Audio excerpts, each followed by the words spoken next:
Welcome everybody to another episode of Growing Up Kayfabe. We are the Yes and No, the Yeet and No Yeet of Wrestling Podcast. I'm your host, Joe, and as always, my co-host, Darnell. Great job. That duck is. I think I'm gonna get a tattoo of a duck at this point. I use that fucking thing so much. Probably just like small. Yeah. And I'm gonna put it behind my ear so that really, why the fuck do you have a duck behind your ear? Don't worry about that. That's all I'm gonna say. It's gonna be the answer every time. Quick little story. The first behind the ear tattoo I had ever seen, like as like a teenager, like late teenagers, like 17, 18, was obviously a tattoo behind the girl that I was talking to. It was behind her ear, and it's not the reason for everybody, obviously, but completely unknowledgeable, not knowing. I was like, why'd you get a tattoo behind the ear? She was like, well, that's like what turns me on. That's like my turn on spot is behind the ear. And I was like, so now when I see other people get tattoos behind the ear, and I'm like, that's what turns them on. No, duck behind the ear. Fucking weirdo. Shit. I'm like, bitch, why did you just get your whole head tattoo? What are you doing? It was a weird thing to say. I'm not gonna lie. Yeah, I definitely would have looked at her a lot more differently after that. I mean, I still banged, but you know, it's let me bang, bro. Let me bang, bro. I will. I do let you bang. I do. No, you don't. I do. I do let you bang. All right. Anyway, that moment gets weird no matter what. It's funny. It's funny as fuck at first. Then it gets real weird. It's even funnier when people don't know the reference. Yeah. So then they're just like, what the fuck are what's happening? I'm just let me bang. And some guy's like, let him bang.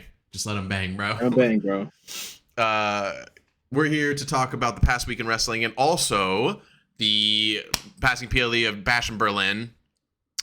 Please, before we get started, just wanted to let you guys know that you can comment down below, stay active in the comments, talk to us about what we're talking about in this past week of wrestling, in the PLEs, and the stories that are building. You can kind of say what you think about what we're saying, maybe something that we're missing. You can also hit the like button, subscribe, pump up those subscribers, bump those numbers up. We got to get those numbers up.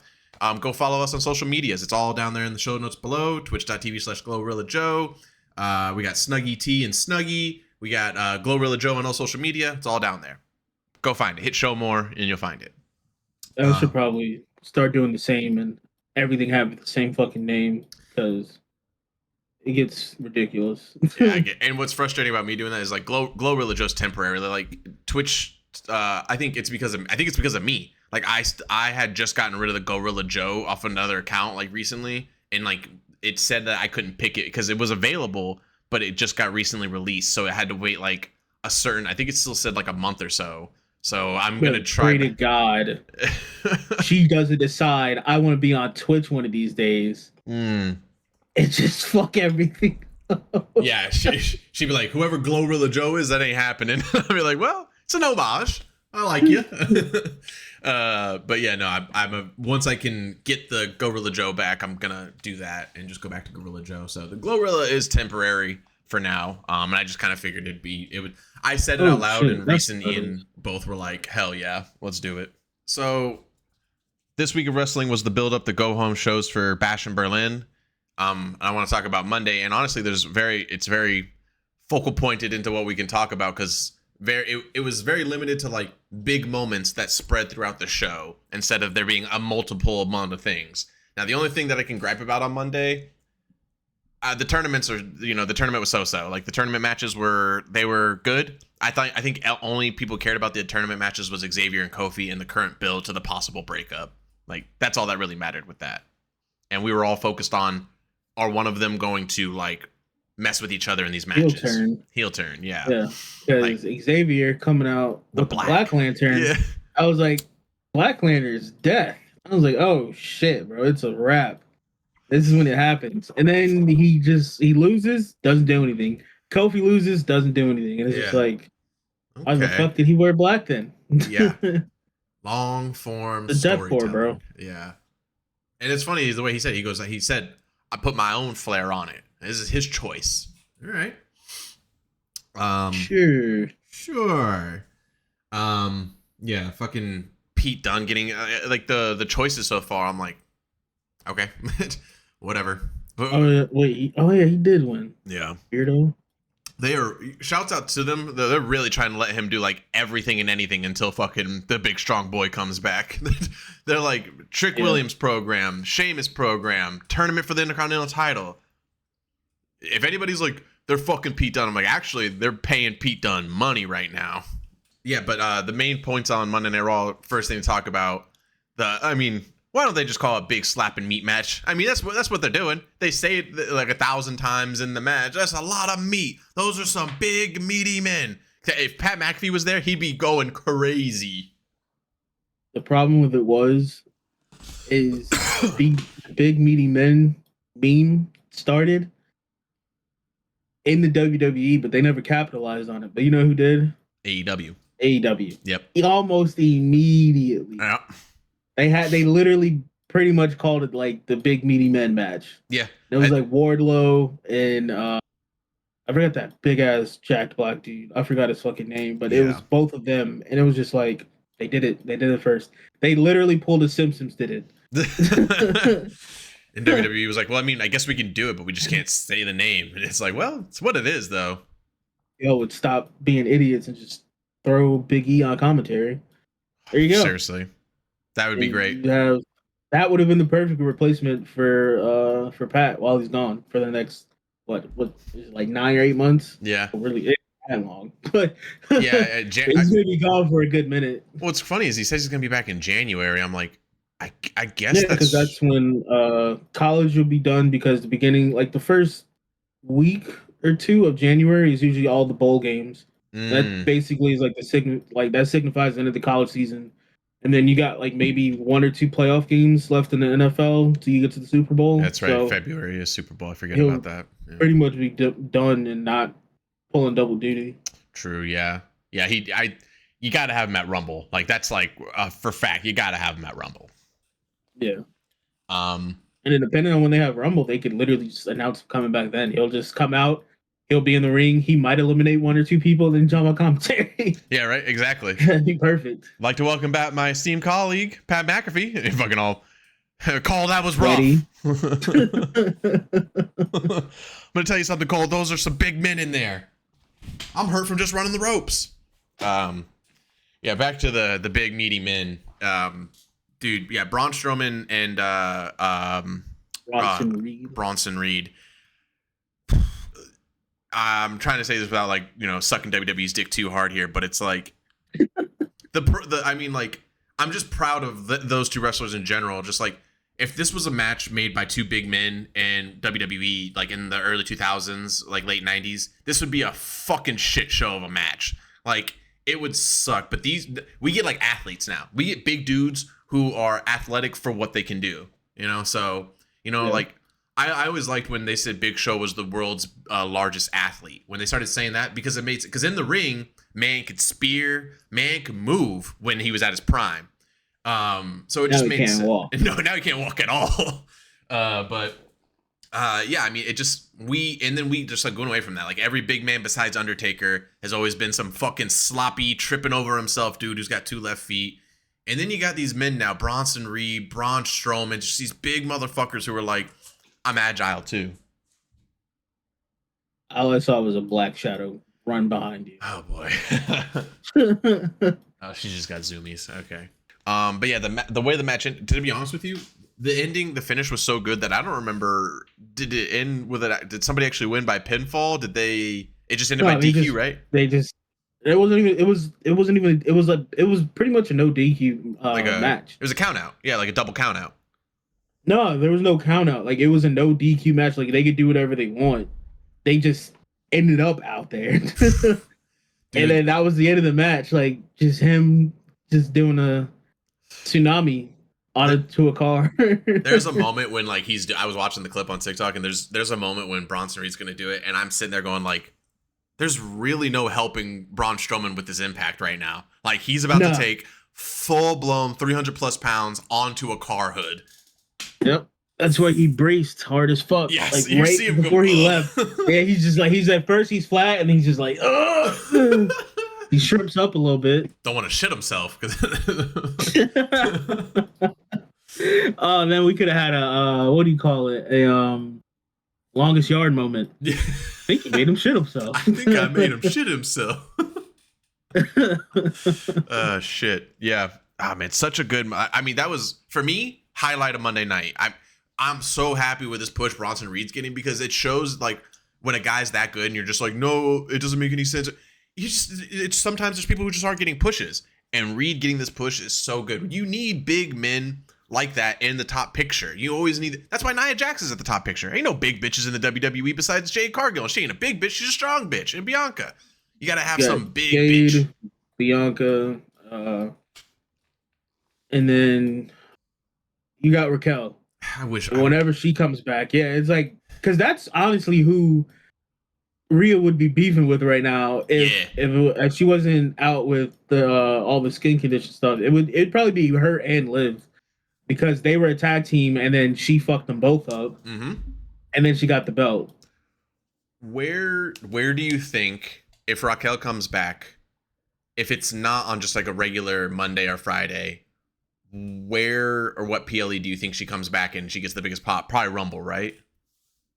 Oh yeah, definitely. That's like it's literally the perfect pay-per-view to ever like bring anyone back, really. Yeah. Because you never know who's gonna be coming in, period, to begin with.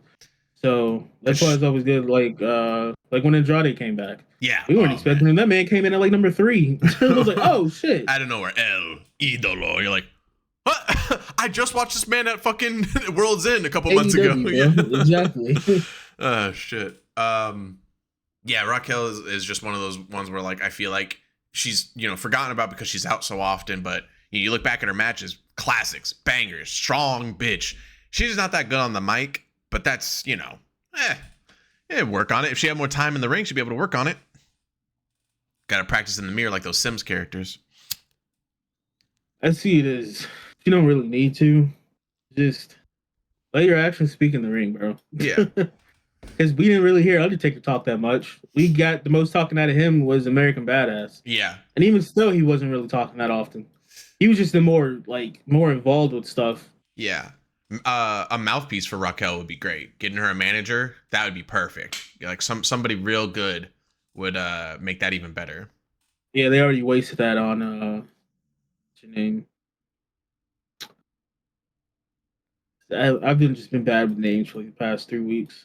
Is a current female with the WWE? Yeah, she's in the what is the Fusion Collective, that bullshit. Oh, Zoe. Shit, that's right. Yeah, they wasted Trish Stratus on Zoe, and that just still went nowhere. Yep. And it's like, what other legends can we bring back that can at least just be a manager? Because Trish was like still wrestling. Yeah. She wasn't really like in a manager position. Trish still gonna come back. But it'd have to be somebody. No, she needs to stay wherever the hell she's at. Yeah. Keep doing whatever you're doing. Stop coming back. We're done with the nostalgia. You're like this much closer to The Rock right now. Yeah, we don't need your moveset. We got your fucking husband in NXT. He does it. It's all good. We're good. Who? I don't know if it's her husband, but Duke. Duke on Chase U. He's one of the Chase U members. Duke. He in like one of his moves, he does the fucking Stratisfaction where he puts his feet up in the air on the top rope, and Duke's also like, Chase U is one of the best things in NXT besides the Don family, and Duke is my favorite besides Andre Chase, the leader of the whole thing. But Duke's awesome because he's a big fucking man. He had a match with Oba. Dude, his match with Oba was fire. But yeah, he's really good. He does a lot of like real unique strongman moves, and then he's also nimble. Like him doing the Stratisfaction is always like a big pop. So I should say I don't fucking know if that's his husband or her husband. I just assumed it because they always call it out, and I'm gonna look it up now. Duke Hudson, Trish Stratus, Trish. What the fuck?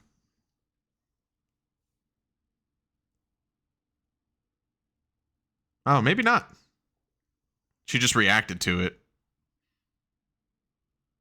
He just uses her move, and she just likes that he does it. Cool. Well, fuck me. Not her husband, but Duke Hudson does it over in NXT. No big deal. We don't need you, Trish. That's the point. But she probably will come back for that fucking Tiffy match at some point. Because they don't need that. I don't think so. I really don't. And she better be coming back to put over Tiffy. That's all that matters if she does come back. Yeah, because We don't need any more fucking Hulk Hogan's. No, and I was gonna say coming into just straight up brewing. That doesn't work for me, like, brother. Bro, get the fuck out, bro. Nobody wants you here. Him versus The Rock was the first time I realized. I was like, why do people like this dude? Well, now he's never coming back. You know that, right? Good. You know what happened? What he did? No fucking dummy. I think I sent it into the chats a couple times. That the beer thing. He oh yeah. Yeah, he first obviously just him being Hulk Hogan, but it is pretty, you can't do that. You can't say you're gonna drop a fucking leg drop and body slam Kamala Harris. You can't say you're gonna do that. And then obviously making the Secret Service. Yeah, 100%. Dude, Eminem made a small joke about Trump, and the Secret Service was like, do you actually feel like you might actually do something to him? And he's like, what? Oh, what the fuck? Hey, nigga, I'm in my house all the time. What? So I'm sure he got a little call about something, but what was it? Yeah, and then obviously he said the racist remarks about fucking Native Americans, but he called them Indians and all kinds of stuff. And then of course the ongoing case if he was actually the one who threw the beer into the crowd that hit the old woman in the face and injured her. So how about that? Damn. Yeah, because it's being well covered because it's his team's probably going to take the hit for it. He was promoting his beer, and then they were throwing full, not underhand tossing to people. They were throwing full beers into the crowd, and an old woman got decked in the head. And people say that Hulk Hogan threw it. Other people say it was his team. So we don't know, but the WWE don't play, and he already got they already took him off something. I forgot. WWE already took him off something. So, and you know, right now they're like, motherfucker, we could have had Roman Reigns break your record, you fuck, and now you do this. All right. That's rough, buddy. That's rough. I wanted to say about the Raquel thing is that a male manager would be fine too. You know, I think Toni Storm's a great example of a female wrestler who benefits heavily from a great wrestler manager shtick. A male wrestler. Who the fuck is Toni Storm? Toni Storm's on AEW. She was AEW Women's Champion. But she just lost to Mariah May. She's the timeless Toni Storm. You know, she does the black and white. Didn't say the timeless part. So I was like, who the fuck is Toni? Yeah. Who the fuck is Toni Storm, bro? Bro, this casual wrestling now. Got him. You didn't say the time. You didn't say her full name, so I didn't know. Buddy, you got to know that I'm going to clip this part and I'm going to use this for anybody who shits on me on Twitter who's like, you're not an AEW fan. I'm going to be like, look at this. I know the product. I'm fucking Montez Ford. I watched the product. But anyway, yeah, no, I think her like butler thing is, you know, obviously it doesn't have to be some stick, but it could be a guy manager too. She'd just benefit from like a good manager. Bring back Armando Alejandro Estrada. That man be out here on so many other different, like, he's just usually at wrestling schools. That's literally where he's at. And it's like, dude, you gonna actually wrestle again? Ever? No? Okay. My name is Armando Alejandro Estrada, and I'm the manager to Umaga. Oh, I'm thinking of someone else. You're thinking of Alberto Del Rio. Yep, I'm thinking of his ring announcer.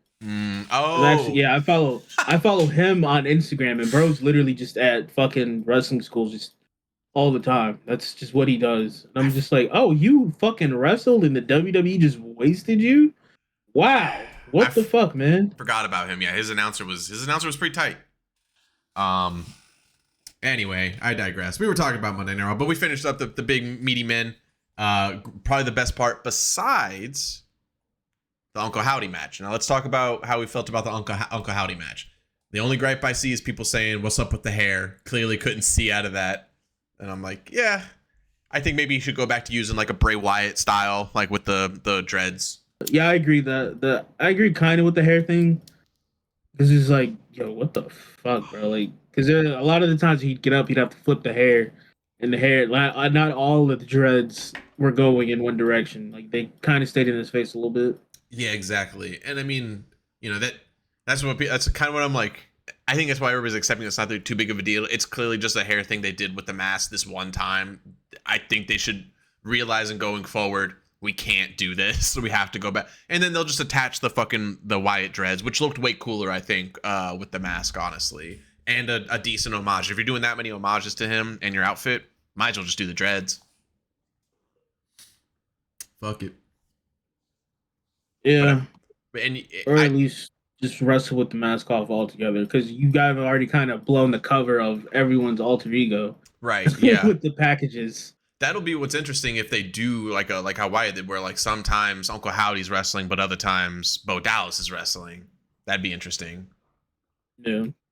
Yeah, because I think that when I look back at like the original Wyatt family and shit like that, I remember being disconnected because I wasn't watching the product and thinking like, how could these guys be scary? They're just dudes. They're just regular dudes.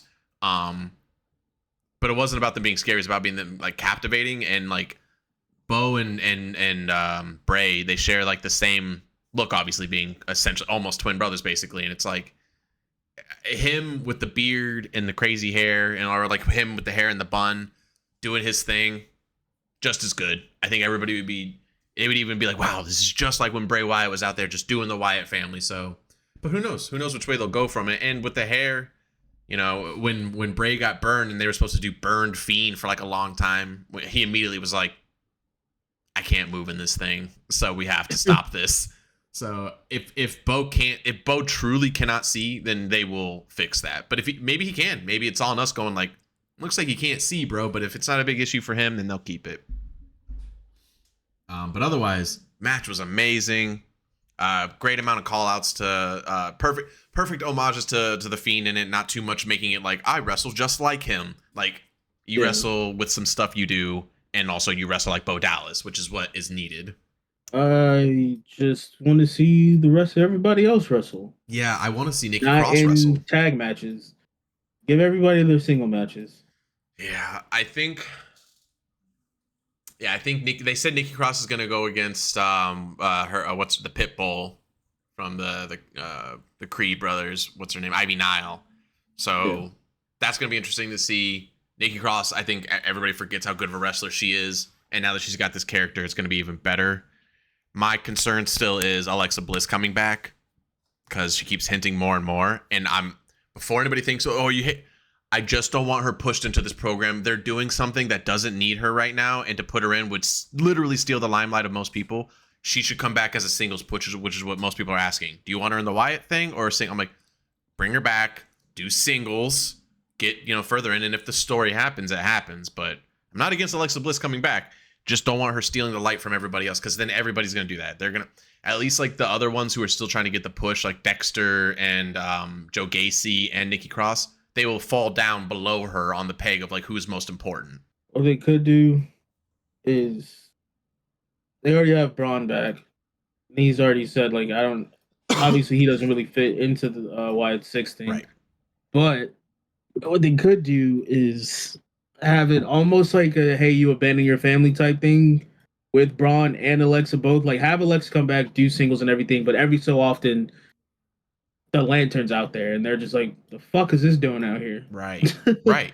And then just slowly but surely, like Nikki will come out and then she'll be like, hey, come back to the family. Yeah. And she's like, nah, I'm not doing that again. I dealt with that shit for 3 years, bro. Yeah.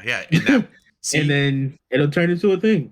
Yeah. For her, Braun, and everybody else. So you got to get the family back together. And they're just like, I don't want to be part of the family. Yeah. I was never forgotten. That big nigga left. He went to AEW, goddammit. I think you that me. I think that I think that I don't think that WWE would force it either way with how the storytelling currently goes in WWE. I don't think they would just force it in anyway. So I don't think we have to worry about it, and that would probably be what they do. I think we just hit the nail. Like eventually, she'll come back. I think she's pretty much welcome back. Everybody liked Alexa Bliss from what I hear. So I think that she was really cool. Yeah. So I think especially when she got involved with Bray and everything, because it was always super random when it would happen, but he was always fucking with her. And then sometimes she they've hit like maybe 2 or 3 like double Sister Abigail's Like they both do the pose, look at each other, and like they do the whole 9 yards of it. Yeah. So it was like she was pretty heavily involved with everything, but then she technically wasn't. Right. And then obviously Braun, he was brought in through the Wyatt family to begin with, and eventually broke apart. Actually, wasn't that what the Fiend was about? Like he lost his family, pretty much. Everyone like they broke up the faction. Yeah, because trying to remember if the Fiend was at, because I think, yeah, because the Wyatt family was first. He came out doing the Wyatt family thing. I think it was it was Daniel Bryan, because they brought him in and then he kind of fucked everything up. Yeah, because I'm trying to think. I think so it's definitely a time I was not watching. I just seen clips everywhere about some of this shit. Yeah, I'm pretty sure it was afterwards, because I do remember the Wyatt family being first, and then the boy, the guy who eventually died, he went over to AEW, and then Braun was gone. So yeah, it was around the time where he had pretty much nothing to do. I remember that in the documentary now. And then first Fiend appearance is actually against Finn. Finn wins a match in those fucking weird, those short little red tights he used to wear and the red boots, and the Fiend comes out. It's a first appearance, or first tease of the Fiend. All right, let's talk SmackDown, the show before the show.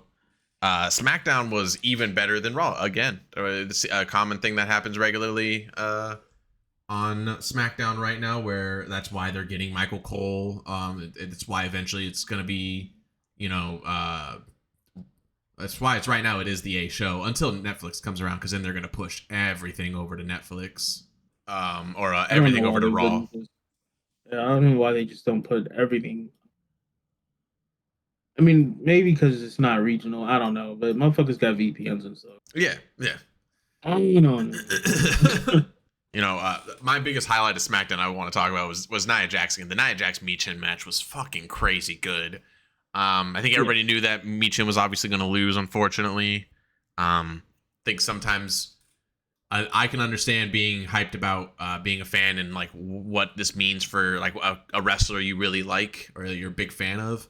But sometimes we gotta like accept the reality of like everybody's like, this is bullshit for Michin. They're not gonna. This isn't a push. This is a squash. And I'm like, this is TV time. This is prime time main event TV time for Michin. I think some of us need to remember sometimes when like these are wrestlers who want prime time TV time and money, and that's what that means for them.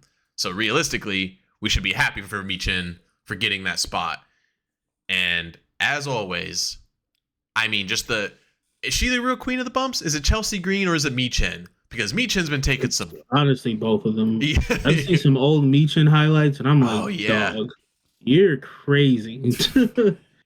Like, what are you doing? You didn't have to fucking jump through the middle rope into like fucking 8 chairs, bro. You really didn't have to do that, but you did it. Gangsta like that. It makes me think of there's this viral video going around from UFC right now of like the I think I sent in the chat. It's like the coach like slapping the female fighter like this a bunch of times, and then the cut man behind him is like, hey, yo. Yeah. And I'm like, fucking clipping like Chelsea Green falling into chairs, getting fucking pile drivered by dudes and shit. And he'd be like, yeah, bro, it's not that serious what that guy just did. Yeah, Michin taking the big floor bump a couple weeks ago around the Omaha time when they were in Omaha. And then, oh my God, dude, the trash can bonsai drop. Holy shit. That's another one of those things in wrestling where like the deepest fans are like, no, don't do this. Don't do this. This is bad. This is going to go wrong so quickly. I was like, oh, Michin's dead. Michin just got wrote off TV. Yeah, the squash that night. I mean, can I just say that I'm impressed with Nia every single time I see her. Every single time she's on the goddamn TV, she's so good. And unlike other championship runs right now, you really don't know where this is going with her. How long she'll be champion, what it'll be. All we know is that first like title defense, it's a fucking street fight against Michin, and she dominates. She fucking squishes her. Looks pretty good. It's going to be a Bayley rematch now because she interfered. Yeah. Chelsea Green and Piper Niven are probably going to be given one down the road, only because I think it was last week she caught them talking shit and then told them to scram pretty much. So both of them are probably going to get a chance. This is gonna be good. Yeah. And then eventually, because Tiffy already decided to kind of show her hand a little bit on Friday. I saw a clip of that. So that's literally what this is just a ticking time bomb of how long are you gonna keep playing friend? Yeah. Before you actually like legitimately turn this thing in on me. Before you inevitably. She's definitely, she's just keeping an eye on her. You know, it's so funny. I think of every single time. Like, I think of where Tiffy's at now and my introduction to her, which was literally, I think it was like the day I started picking up on NXT. It was like the week I started like watching NXT. She was in a program feud with Fallon Henley, and then they had a PLE, you know, a week or so after, which I watched. And the whole premise on the match, the stipulation was that if Fallon loses, she becomes Tiffy's like maid, and for like a week or something like that. And then if Tiffy loses, she's got to become Fallon's ranch hand. And then Fallon wins at a PLE, beats Tiffy. Babyface beats the heel. Nothing happens ever from that.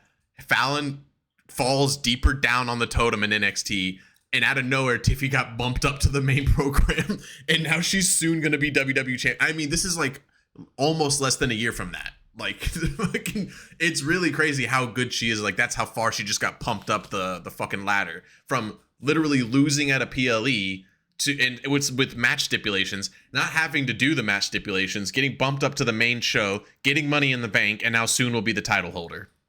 That's crazy. Fallon Henley right now is in some dumb fucking faction on NXT. I don't think she's gonna actually win. You don't think so? You think she's gonna be the first one to lose the Money in the Bank thing? Yeah, first woman too, because we've obviously seen plenty of losers on the men's side. Yeah, I think they were I think so too, only because it's they gonna be a hell of a so match. Because it's like, as much as you think you're gonna wear her down, and then cash in on her, you don't. She's gonna have that burst. Yeah, especially seeing that it was the homie that turned it in. You're gonna get pissed. Yeah, you're gonna get that second or third wind, and then just be like, "Nah, you gotta go." You seen the picture Nia shared of herself? What she used to look like? She shared like a picture of herself from like, I mean, must have been like 15 years ago or so. She was fucking mad skinny. Like Nia used to. She used to be a model. Yeah, like a legit model.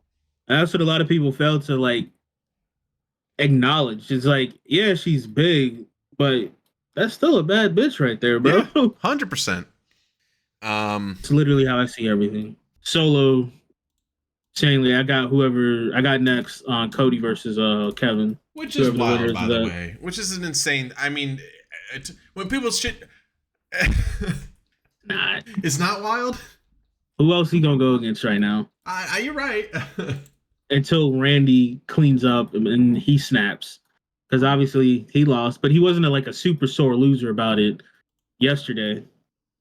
But it's still, he lost. And he's gonna see. Hey, I mean, you gave Kevin a chance. Yeah, give me a chance. Fair enough. And then that's when Solo's gonna be like, "Nah, I already got next. You was over on Raw doing whatever bullshit you was doing over there, but I got next."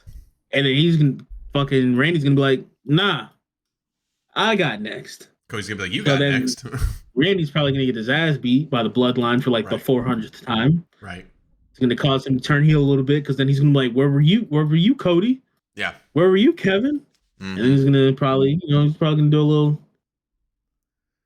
Turn on him. It's definitely the start. He's playing. I like everybody says that. I like that's his character to a T, to where like he's playing such a good guy that everybody's like, "Oh, y'all don't know what's coming after. Y'all don't know what's about to happen. This is typical Randy Orton. Of course he's a nice guy. Of course everybody loves him, until he fucking snaps, until he hears those goddamn voices in his head, and then all of a sudden nobody's safe. Not an old lady, not an old man, not your mom, not your sister. Nobody's safe. Everybody's getting punk kicked." 2009 Randy Orton was a different fucking beast. He was a monster. A demon. Shouts out it's funny, shouts out Michael Cole on SmackDown. First night on SmackDown was this Friday, and when Nick Aldis came out, I was saying out loud, I go, Nick Aldis, was making the joke. I was like, that's a name you can respect right there. That's a manager right there. And then shouts out Michael Cole seconds later. He's like, finally a competent manager that I'm dealing with here. And I was like, yo, fucking Adam Pearce getting shit on. God damn. He's even said it too. Like, fucking, what was it? Bear like made a joke, and then Cole's like, well, I mean, there's all kinds of chaos going on Raw. Adam Pearce has no control over there. I'm like, none at all. Every week, somebody's getting injured. People getting fined. Yeah. Yep. Nick Aldis is like, do what I say, damn it. Yes, sir. Yeah, because he looks everyone dead in their souls. He's taller than them. Like when you get the tribal chief to back off, then you hold a little bit of power. You got something. You got something, kid. Like, yo, I might be retired, but that don't mean I won't beat your ass right now, bro. I won't beat your ass. Don't get it twisted. Yeah, that's pretty much Saturday was the biggest thing that happened was that 9 match. It was pretty good. Everything else was like good build for what was happening for them. PLE wise, Bailey coming back was great. Big pop. Overseas loves Bailey. And then yeah, the biggest thing to talk about would have been the whatchamacallit. Fuck. Yeah, the Kaiser and LA Knight match, which what I want to say about that is that there's too many haters that are like, oh, look, they clearly have nothing else to do. I'm like, is that what you guys said when John Cena said he wants to do the John Cena US Open? Did you guys go, John Cena has nothing to do? Or did you go, wow, this is really cool that John Cena's doing this. I can't wait to see this series of matches. Because that's what LA Knight's doing. LA Knight's doing like, come get some. And he's going to go up against anybody on the roster who actually should deserve. Kaiser getting a shot was crazy. You know, like it was clearly just for German crowd. But yeah, that was the only reason that happened. Like I genuinely didn't see that coming. Even though it was for the German crowd, didn't see that. It could have been anybody. You know, overseas, even though they want their people, they're happy to see wrestling stars. So it could have been anybody, and they chose Kaiser, which was awesome. And Kaiser puts on good matches. That's Need him to fix his walk. That's all I need him to do. He need to fix that fucking stance in general. I hate it when he has suits on, he's got normal man stance. He puts on the tights and all of a sudden he's like he's just like the most fucked up curved like cursive S thing, and I don't know what's happening. It's so weird to look at. But yeah, the walk is a problem. But let's talk about fucking Bash of Berlin. Let's talk about it. 27 years ago, WWF went over to Berlin to do a Monday Night Raw show.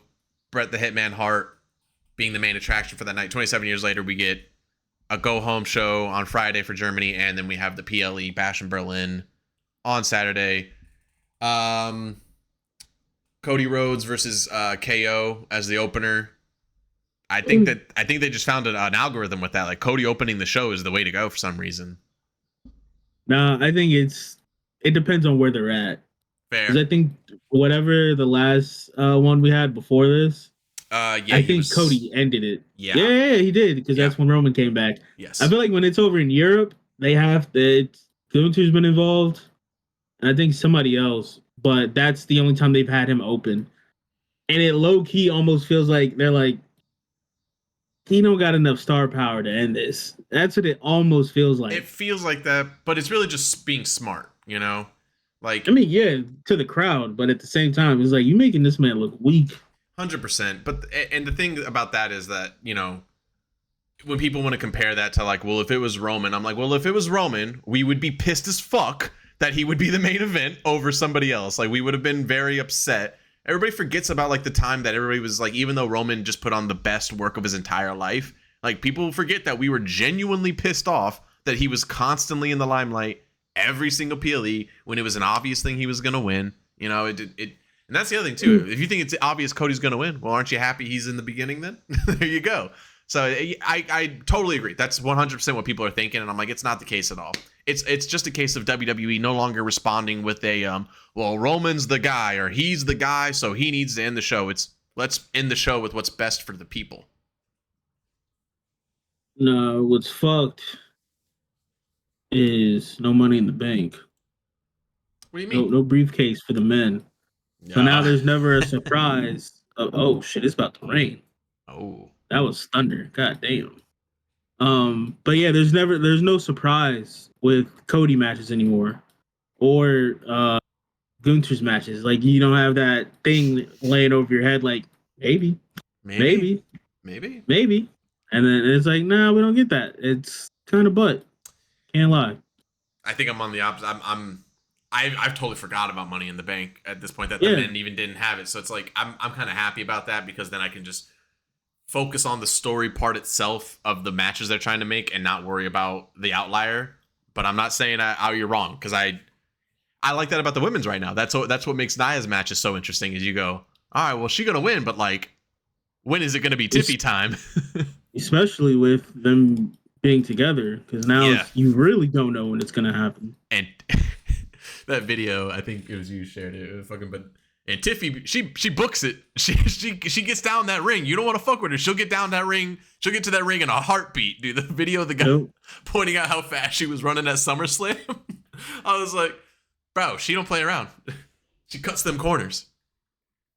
But yeah, the KO match and Cody, it ended up being exactly what they've been doing with these Cody matches. So if anybody's being like, well, why does this make sense, etc., trying to find it, it's a banger. It's just supposed to be a banger match, really. It's supposed to be giving you the most entertainment, and that was a good match, dude. Although I think everybody's on the consensus that doing one Crossroads to him was fucking whack. That was to do one Crossroads and then be like, that's what beat him. I'm like, Cody, you just got fucking like 2 stunners. You got a pop-up powerbomb done to you. You got superplexed. I mean, and then KO got a fucking Crossroads and was done. Kind of whack, but the match went on for a long time, so. Do you think KO turns heel from this? No. No. He's just going to be miserable. God, I hate that. He's going to go back after his Austin Theory and Waller. Yeah, he still could fuck with them for a little bit. Yeah. I just think it'd be better if he was just he could have again. A thing. Yeah, if that's what everybody's expecting, that's probably why they won't do it. Yeah. But also that brings in, if Randy turns heel, he's going to probably be like, you can't just go after Cody like that. And then that's going to create a feud between the two of them. They have some matches. Eventually good. Cody actually gets involved and stops. Tells KO like, yo, this is my fight. I'll deal with it. Yeah. This is my problem. I created this problem where I should have given him a title chance like I gave you.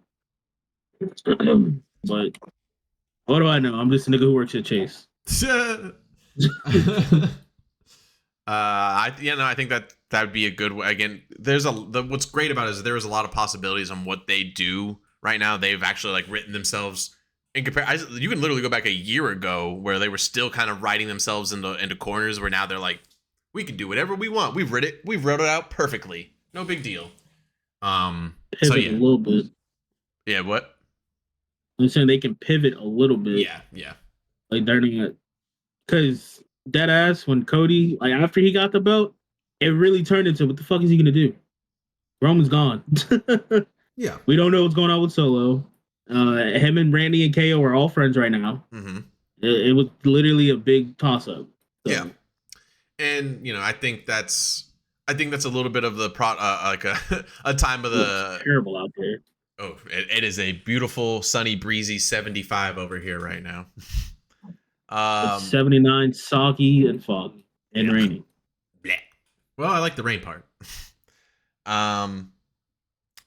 Yeah, I think that's a product of the time of like people forgetting or not wanting to understand like how it's changing now. People are really accepting and understanding what this change is, but it's just no longer about, there being this one big main villain you go to for the entire year or something like that, or it's people, and it's not this big giant unstoppable mountain to climb or whatever. It's banger matches that entertain people. The product of a big giant unstoppable thing isn't good anymore. The product of one giant long feud that lasts for 8 to 10 months isn't good anymore. Like, gotta build people, you gotta build things, you gotta figure it all out, and I understand. We literally just came away from like something that we've all had for like 4 years. Not just Roman, but that whole entire product that was based around that and what WWE was. And at that time, we're only like 8 months removed from Vince. So, I totally get it. With all the people that scrutinized the Cody thing at the very beginning, questioning it, I understand. It wasn't easy. It's a transition for how we're doing wrestling now. But yeah, they're figuring it out. They're figuring it out with KO. That was a good start to figure it all out. And we've all been known the Randy thing is what's really going to make it pop off. Let's go back into SummerSlam, the next match, which was, not to talk about too much, it was just something that rightfully so happened. Bianca and Jade winning the tag. What? You said SummerSlam. Whoops. Yep. Talking too much about SummerSlam. Yeah, Bash at Berlin. Jade and Bianca getting the titles back like they should have done a long time ago. They even said 7 months it's been since they lost those titles, and I'm like, are you fucking kidding me? That's crazy. No, I ain't been 7 months. 6 months, I think you said. No, I don't even think it was that long. It had to be like maybe 4 months. I'll just keep going. Yeah, down. I was like, nigga, I know I ain't lose that much time. I wonder how many weeks maybe they said it in weeks, and that's why it was so long. Probably. Okay, yeah. So the Backlash was all the way in fucking May. Is that when they lost? That's when they lost them. Oh wait, no, Clash at the Castle. So that was like, was it maybe still May? I think that was still May. That was still May or June. So yeah, they probably said it in weeks to make it seem. Oh, yeah, that was in June. Yeah, I think they said it in weeks then. Yeah, I was like, bro, if I lost that much time, I need to go to the fucking top right now. But yeah, the match itself, I don't know who to blame for it. And I don't really think I want to bring up all the spots that were kind of weird, botchy spots. But the match was fine. The match was good. And honestly, it's just that those two need to go back down. Isla Dawn, Alba Fire, they need to go back down. That was a bad choice on WWE to do this consolation Clash at the Castle in the fucking UK or Scotland prize for you guys to take these titles. And man, they didn't. Much like with the fucking Judgment Day, they do not know what the fuck to do with the tag team belts with them. They're just like, I don't know. Just hang out. Yeah, they actually haven't defended them. I think they defended them like maybe once or twice since they've gotten them. Yeah, this is the last title defense was their second title defense. Yeah. Nerds. And it's always on. To be fair, tag team belts are mostly supposed to be defended on TV, but they also need to start exchanging on TV more often. Like the obvious ones that exchange on TV are like when the bad guys are clearly about to take it, but when good guys win, it's usually like, I don't know. It only happens on PLEs for the tag team belt changeover. That's just what I notice. I'm sure it's not always that way. Yeah, I think one of the probably like the highlight match when it came to story development and the actual match itself, dude, Punk and Drew McIntyre, they put on a fucking, that was crazy. They beat the shit out of each other. Indeed. So many times, Punk just deciding not to, Drew just deciding not to. We're just like, you know what? I'm gonna keep fucking you up. How about that? But three GTSs was crazy to take from Drew McIntyre. Or for Drew McIntyre to take from Punk. A lot of man to be lifted up. On the third one, I was like, no shot you can do it, dude. I was like, you're lying to us right now. Punk should have flexed afterwards. He should have been like, look at that. You should have said something about the weight. Fucking, how much do you weigh? I just benched you, motherfucker. Oh, shit. Drew's gonna have to come out on Monday and be like, can't lie. Man can lift. Okay. I didn't see that coming. Yeah, great match. And I think that whatever happens next for them, they keep fucking with each other and they take it to Bad Blood. And I do truly think you do the Hell in the Cell with them at Bad Blood. Like that's the way to go. I don't know if they're going to be down for that. At least, yeah. I think Drew will be down for a Hell in a Cell or a cage match. I don't know that Punk would be. Punk might be like, this sounds like an injury waiting to happen for me. I don't know. Yeah, for sure. Punk's old. Yeah. I couldn't imagine him taking like a top of the cell or top of the cage leap or bump or something like that. Absolutely not. Most high that man's going is the turnbuckle. Mm-hmm. We haven't even fucking seen his running bulldog since he's been back. I think he's afraid he's gonna bust his ass. He did one? He did one yesterday. Oh yeah. I guess he did. I'm thinking of the time that he did it yesterday, but then Drew blocked, so I don't know. I guess he did it again. I wasn't paying attention. Yeah, he definitely did it. It was just slow. What was that? What was the co-main? The Terror Twins, baby. Terror Twins get the dub back.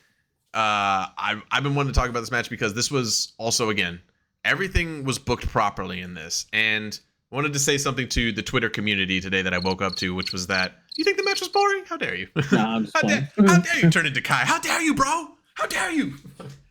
So I think that the match, much like everything, was booked so properly. Shouts out Dom with the picture of him and Liv just playing this like he's, I don't know, he's playing like the guy who's like really, you know, like Liv's truly like in a terrible scenario, like he is really playing this boyfriend of like who was getting dominated by this woman that he really didn't like, and now he's the man, and now he's like, I'm in love.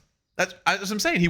I'm saying he was getting dominated by a woman, and then he now 1000% was dying. Yeah, and that for a year, and now he's with this bitch who, like, you know, for lack of better terms, I mean, just full blown, just nuggies and BJs all day, you know, like in theory. And so like him expressing like that photo of them like on the like, that's the type of guy that would do that in real life. Like, you know what I mean? Like he'd be like, this bitch, she licks everywhere. So I'm like, I'm putting her photo on everything because I'm never letting go. Like that's the vibe he's given.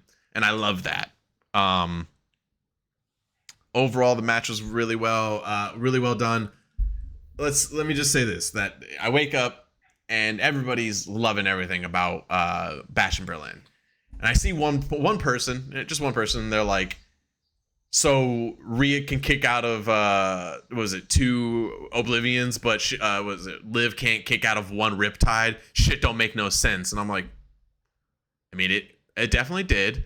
And I did expect the comments to be this whole like, yeah, they don't know what the fuck they're talking about. What the Liv's the best. It genuinely was a bunch of Liv fans going like, this makes perfect sense. What are you talking about? Like I was telling Reese about this morning, and I go, this is coming from me, a person who, when Liv came back, not a fan at all, but now a fan. Like she has shown progress. Same with she's doing the Nia Jax shit. She's shown progress. She's shown build. She's shown fucking real good work in the ring. And this story, the Liv Morgan revenge tour that is now ended, that is now just Liv Morgan being Liv Morgan, has been great. And to say that it made her look weak, she's been beating Rhea's ass for like 2 weeks now, and then finally she gets a match, and also she's helped Dom beat his deadbeat dad twice. Like she looks strong as shit. So she loses to Rhea in a tag team match. That doesn't make her look weak at all. If anything, we're just waiting now she still has the title, so we're just gonna wait until her and Rhea go off against each other. And for all we know, that could be a double series. They could go at Bad Blood and then run it again at Mania. Like this builds so well for Liv, and for a fan to be like pissed off about it makes me think you just want to see her win all the time. Like you can't want that. Pretty rich coming from a Cody fan. It's a little different. It's a little different. Okay, he's the face of the company. He's the face of the company. He's a company man, Darnell. Don't compare her to some slut. Don't you dare. I can't do this podcast anymore. No, I even said that. I was like, I mean, I get it. I totally get it. Like, it's a very catch-22 situation when it comes to fandom and things like that happening, but you have to understand where things are. At the end of the day, I made this comparison to Reese. I was like, if at the end of the day, you put both of them in the ring, and you just did like, all right, guys, cheer for who you want. Here's Liv, she would get a pop. Here's Rhea, she'd get a bigger pop. It's just how it is. Here's the merch sales for Rhea. Here's the merch sales for Liv. It's just how it is. It's no big deal. And I think everybody understands that across the board. You know, if tomorrow Cody fell off and then they showed me all those stats and they were like, here's the merch sales for Randy, here's the merch sales for Cody, here's the pop for Randy, here's the pop for Cody, I'd be like, yeah, I get it, man. Yeah, I get it. Just thought of the perfect way to boost Cody even more. Have him lose the belt on TV. Oh, right before pay-per-view or something. That would have people drive behind him again for sure. He's got to lose like, in some crazy way. Yeah, and you wouldn't expect it on TV because we don't see major title changes like that on TV anymore that often. Exactly. Where it's just like, oh shit, what just happened here? We're seeing hints of the heel turn too. When Kevin said on Friday, when Kevin said to him, "When I beat you and become WWE champion," and Cody was like, "When, motherfucker?" I was like, "Uh-oh, Uh-oh, he's mad. He got mad right there. He didn't like that. Yeah, he needs to let Homelander out. I think it's like what's crazy to me is that that's how Cody actually reinvented himself when he left WWE. Is that he became a heel, mm-hmm. and everybody was like, "Oh, the clean cut kid's not so clean cut anymore. Look at that." Yeah, he became an actual heel. You know, he was a WWE heel, like a Vince WWE heel, which is just putting his all into gimmicks. But now when he left, that motherfucker became a heel. He knew what to do.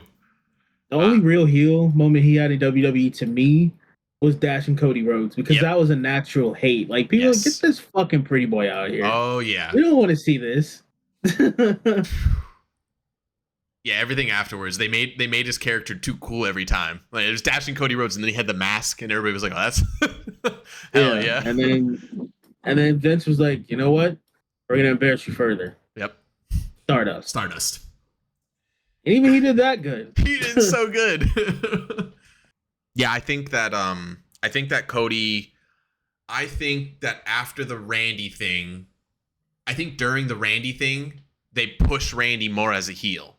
I think that seeds have been dropped with this whole, like, him thanking the crowd a lot, and then him loving their, and him like pushing, like, sing my song, I love it, I love you guys. That's like super babyface like tactics. So if he keeps that going up into the Cody thing, to the contrary of what we were saying earlier, because we were saying, Randy's got to snap and everything to go after Cody. Could not at all. Could be a thing where Randy just ends up earning it somehow, getting there, and Cody's done with it. He's so sick of it. I'm fighting my friends, and they, everybody keeps thinking that they could beat me. The crowd was cheering for KO that night. And that nobody respects me. Nobody's respecting me as a WWE champion.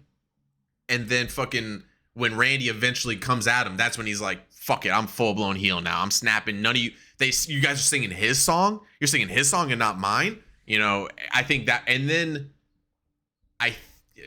I'm not too sure if this could work out this way, but I'm just kind of thinking, then, because he's got to go to, he's going to verse The Rock at 41. That's what's scheduled. So if that comes to, it would be interesting to see if they bring Rock back. And we already know that it's going to happen. So we're not going to get pissed at The Rock for stealing some light. We know he's coming back to fight Cody. So if he comes back not the final boss, and all of a sudden he gets this pop, and Cody yet again is like, what the fuck is happening? And then finally he's like, you know what? Fuck this. Fuck you guys. I'm on my own. I'm going to fuck you up. And I think that would be because then now Rock gets to be good guy for 41, and Cody can be bad guy for 41, or just full turn after 41 because of the Rock situation. Like, still kind of babyface, but then everybody sides with the Rock, and he's like, I beat your boy. I'm the best in the fucking company. I'm the face. I'm the royal family now. Something like that. I beat the CEO. I say abandon that whole storyline with The Rock and Cody, because I don't think that shit's gonna happen, like, at all. Because they still want to do Roman versus The Rock, and that nigga ain't gonna work 2 nights again. Yeah, that's for damn sure. I mean, and I don't know, because the thing is, they're saying Rock Roman 42, and I'm like, 42? You think that they're gonna wait? That you think we're gonna care at 42? I don't know. Who cares about Cody Rock? Like, just, that's whatever. The only reason that got involved was because he was a dickhead. Mm-hmm. It's just like, yeah, sure, we did this whole promo that following Monday, but people really remember that? Are they gonna actually care? Because then again, it's gonna look like, hey, bro just shoehorned his way back into a title picture for literally no reason. Yeah. And you got to deal with John Cena coming back. Yeah, 100%. I think. Well, also, I think that if they do this with Rock and Cody, I think it gives the chance to do the Stone Cold pop that we were supposed to get from 40. So I think that obviously if they do the match, they'll do like a Bloodline rules again. It'll be no DQ. The Rock's, Solo's Bloodline will come out and try and help him. And then, like regular Bloodline will come out and help Cody. The OG, the OTC help Cody, which would help set up for Rock Roman down the road, because now Roman's involved with Rock's business. And then everybody's out of the ring. It's just Cody, Rock again, but Rock still got the upper hand. Glass breaks. Fucking Stone Cold comes out, flicks him off, hits him with the fucking stunner, gets beer on him. Cody gets the win. It would be like what we were supposed to get, kind of, at 40. But this time, So would that be rinse and repeat? Yes, that would be rinse and repeat from 40 to 41. But if you wanted a way to do it and keep the interest for Rock Roman, that'd be the way. I'm not gonna lie. If we hear that glass break, I'm turning the stream off and I'm just going to go do whatever the fuck I'm gonna go do. I'm tired of nostalgia. I'm tired of the nostalgia. Literally, you're gonna hear the Discord leave sound, and I'm out. If I hear the glass break, I'll be able to react like a millisecond faster than you, and I'll be like, "Bye, Darnell." I'm like, nope. Oh shit. Yeah, I mean, well, because either he's gonna come back for a match, which I think is so unlikely that Stone Cold comes back for a match at 41. I think it's more likely he comes back and does like a spot cameo, and that's it, and then he's out. Listen, Gunther Randy, classic. Nothing else to say about that, right? Instant classic. Great match. That's how you do it. That's how you fucking do it, young blood. And Gunther with that finish, I mean, like the dead man, like a Michael Myers, just kept popping up. Give me your neck. Oh, he got up. Give me your neck again, motherfucker. Really good shit. As they're calling Randy now, Randy Orton, the Legend Maker. Pretty good. Well, I mean, what's the reason I kind of sum up Randy's and Gunther's match like that is because you wouldn't say like there was an oh my god moment. You know, fucking Joey Styles wasn't up in his chair screaming at the top of his lungs. It was just a good match. Like it was just nothing wrong here. This is what Gunther does. This is what Randy does, and they're doing it at the best level right now. It was just really good.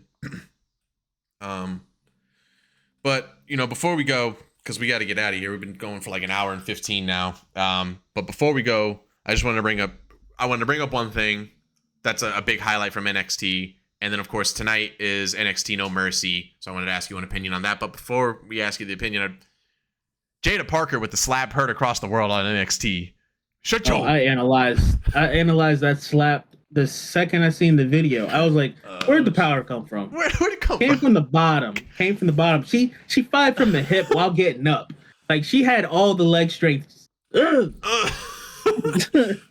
ass slap. That was so good.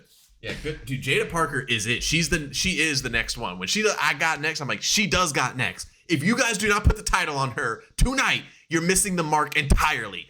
Roxanne Perez has no more aura. She has no more effect with the crowd. She got nothing. She's barely a good heel. Get that bitch out of here. Yeah, what's funny about her being heel is seeing her on TikTok, because a lot of the wrestlers kind of stick to their characters when they're on social media. No, she's still a baby face. Like she did the whole this is my friend, I'm gonna fuck you up. Oh yeah. I'm gonna fuck you up. Put your hand, what are you doing? It's just like she's still too babyface off camera. If she was a dickhead off camera also, then it'd be like, okay, it's more believable. Right. Yeah. It's like MJF. MJF is MJF all everywhere. The time. Oh yeah. That man believes in kayfabe. I like it. Yeah, Roxanne it's a forced. We can all see how forced her heel is, and it's like, bitch, just go back to being babyface. Make somebody else the heel. It's all good. And Jaida Parker's she could be a heel. Jaida Parker's face right now because the crowd likes her. She can be a fucking heel. She'll be a heel. It'd be easy too. Yeah.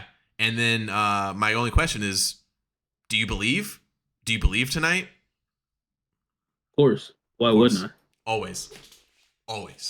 It would be crazy though for a man from another company to come in and take the title, yeah, and win the belt, bro. It'd be like, hey, yo, he's actually from another company. Joe Hendry. It's not that he came from another company. Like recently signed to the WWE and took the belt, bro. It's still in wrestling in TNA. But like, TNA technically, they part of us anyway. So they're part of everybody. They have what do you call it? They got ties to everybody like now, like pretty much like their wrestlers can go anywhere pretty much. Which is great. That's probably why some people want to wrestle in TNA if they're not going to wrestle in WWE. Yeah, you know, what Ricochet said like over the weekend or something. He's like, I just wasn't having fun in WWE anymore. Yeah. Like if I go over here, I can go have fun because go to other fucking places. I'm not just tied down. For sure. I think that I think Joe Hendry's living his fucking dream right now, doing the Hardy Bros. He's hanging out with the entrance with the Hardy Bros, and then now like literally the next night he's gonna be fighting for the title, against somebody who that I just have to continue to give credit to, dude. Fucking yeah, Ethan Page is crazy. He's so good. His character, his reactions to the crowd make me laugh every time. When they like chant something, he'll be like, "Okay, I don't like that." Like, he'll be like and then eventually he'll just turn and be like, "Shut up!" And I'm like, "Yes, thank you. Acknowledge your heelism. Do it." He's so fucking when he freaks out and shit. I don't know if you saw the match when he was holding back referees and screaming at him like, "You can't go in right now. You have to stay right here. I swear to you, dude." Refs were coming in trying to fucking help. Is like, dude, he is a heel, and he's also somebody who were like.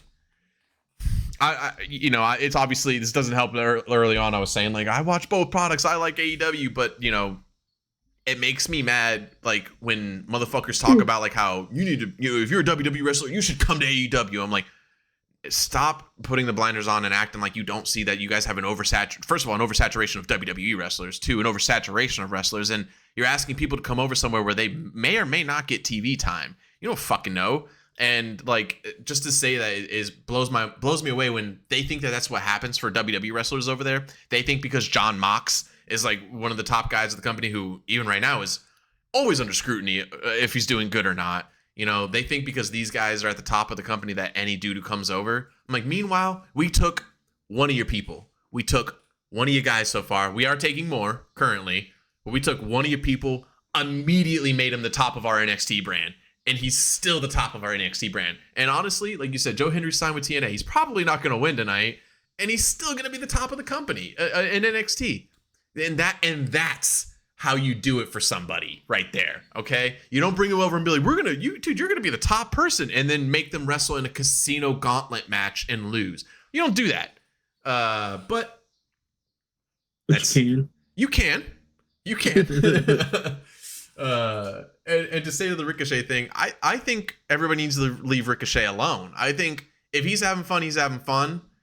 I think he clearly, as everybody knows, is left on good terms with the WWE. He does one suck it chop to the camera, and all of a sudden everybody's like, "Look, he's already taking shots." And I'm like, it's fucking. He's just saying suck it to the camera. Like I just would have been like, that was a shot. That's what you consider a shot. Yeah.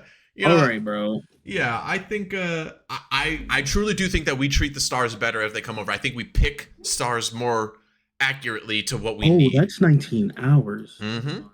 And now.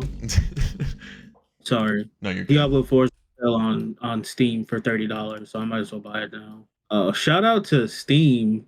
New and trending #1 webcam secrets. Fuck yeah, dude. Why the fuck am I getting ads for this? Well, I gotta stop recording now. I'm gonna go over to Steam. Say less. Why aren't I getting these email notifications? I put that one on my wish list. All right. Thanks everybody for watching this episode. I know it was a long one. I hope you enjoyed this episode. Stayed through all the content, and maybe you liked what we had to say. Who knows? Come again next week, if you know what I mean. And we'll be here to talk more wrestling content. Bye, everybody. Bye, guys.